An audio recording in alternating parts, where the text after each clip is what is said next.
पश्चिम में समुद्र तक फैला यह उपमहाद्वीप भारतवर्ष के नाम से ज्ञात है, जिसे महाकाव्य तथा पुराणों में भारतवर्ष अर्थात भारतों का देश तथा यहाँ के निवासियों को भारतीय अर्थात भारत की संतान कहा गया।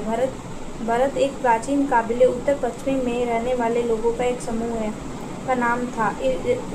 इसका उल्लेख ऋग्वेद में भी मिलता है। बाद में इसका प्रयोग देश के लिए होने लगा। प्राचीन भारतीय अपने देश को जम्बूद्वीप अर्थात जम्मू जामुन वृक्षों का द्वीप कहते थे। प्राचीन ईरानी इसे सिंधु नदी के नाम से जोड़ते थे, जिसे वे सिंधु ना कहकर हिंदू कहते थे। यही नाम फिर पूरे पश्चिम में फैल गया और पूरे देश को इसी एक नदी के नाम से जाना जाने लगा। यूनानी इसे इंद और अरब इसे हिंद कहते थे।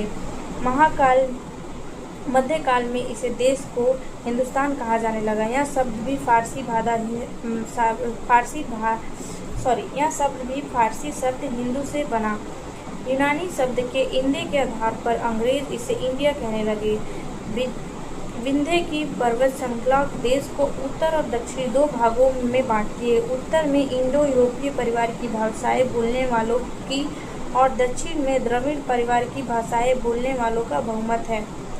नोट: भारत की जनसंख्या का निर्माण जिन प्रमुख नस्लों के लोगों के मिश्रण से हुआ है वे इस प्रकार हैं: proto Australoid, paleo Mediterranean, Caucasoid, Negroid और मंगोलायड।